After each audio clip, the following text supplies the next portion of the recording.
Hello， 大家好，我是 Steven， 很高兴又跟大家见面咯，欢迎大家来到 Steven 的摄影讲堂哦。今天 Steven 想要带大家到台北的万华，一个人气居高不下、非常热门的一个景点环南公寓，来做一个一日人像的实战拍摄哦。今天的主角是我孕期6个月的老婆，那当然我们同样也可以来一场孕妇的街拍写真的概念哦。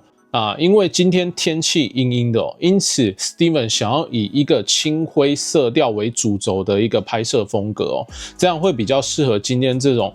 光线不足的一个拍摄条件哦。那当然，如果有订阅观看我频道的朋友都会知道 ，Steven 在上一集有跟大家分享如何拍出有质感照片的一个重点整理哦。那么今天的话，我们就借由这个一日人像风格的实战拍摄的机会，那我们来发挥一下哦。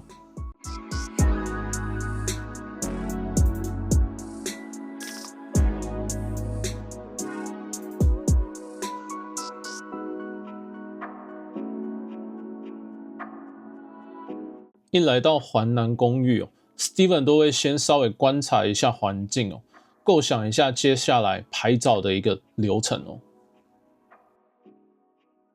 来到现场呢，也看到有3-4组的人同时在做拍摄Steven 其实心里想，果然是热门的一个景点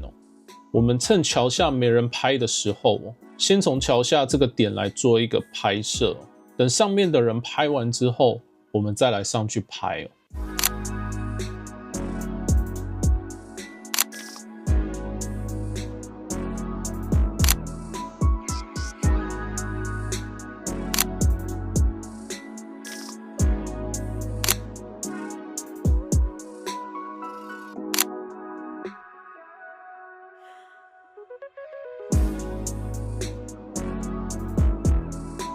我们来到楼梯Steven 我也抓紧几个角度，多尝试拍看看不同的一个场景看看一些拍摄的一个效果，然后来看看是否能呈现出不一样以及多样的一些场景内容增加一些丰富性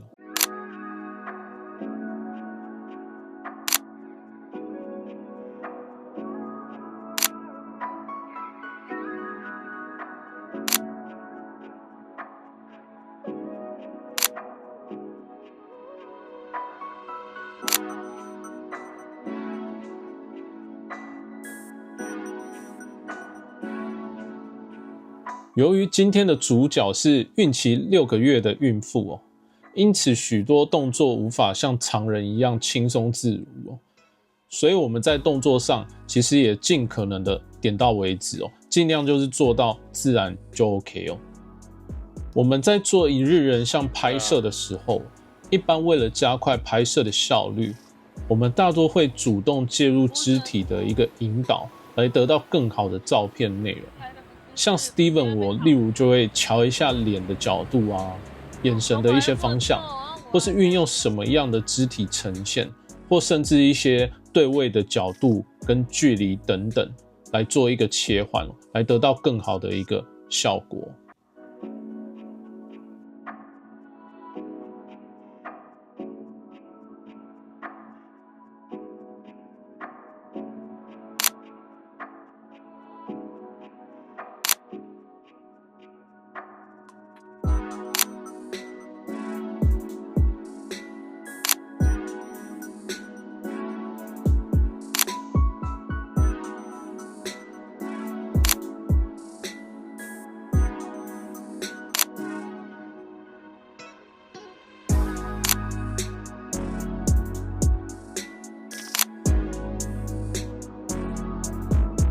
今天 Steven 使用 Sony 的 A7CR 加上 35F1.4GM 来做一个器材的担当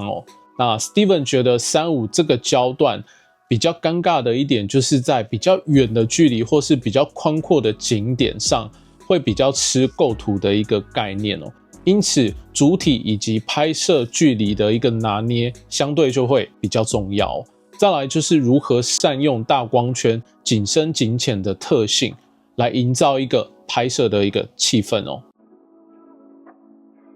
当我们走到公寓的走廊里头，其实就可以感受到蛮浓厚的一个老旧公寓的一个气息哦。其实在拍摄上面可以制造蛮多气氛的渲染哦。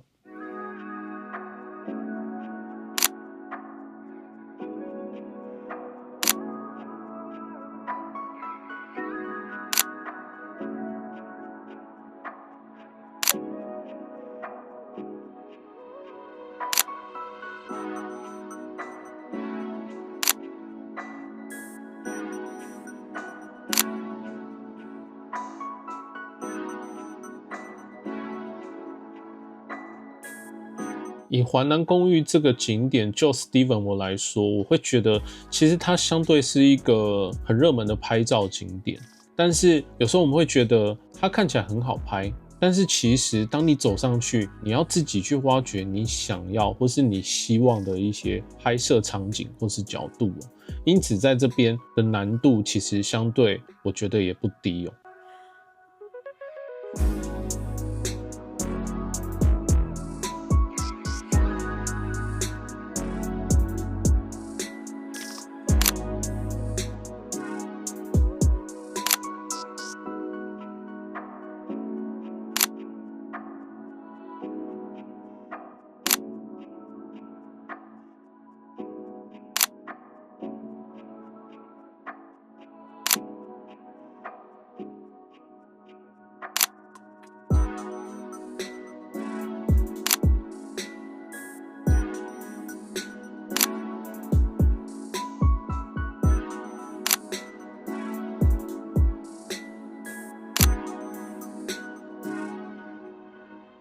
经过了今天环南公寓的一日人像摄影之后，有没有发现其实一个场景的街拍、外拍，光鲜亮丽的一个照片背后，其实还蛮不简单的哦。除了要环境的一个观察，还有寻找好的一个拍摄点，再来就是引导规划一些肢体的呈现，那最后才是摄影技巧的一个运用哦。同时还要去面对一个天气或是环境不可控的一个因素干扰，因此如何掌握好拍出有质感照片的一个归纳重点，以及如何提升累积自身的一个实战经验，才能拍出越来越多漂亮好看的作品出来哦。OK， 今天的影片就到这边。如果喜欢我影片以及我影片内容的朋友，欢迎按赞、订阅，并且开启小铃铛哦。那我是 Steven， 我们下次见，拜拜。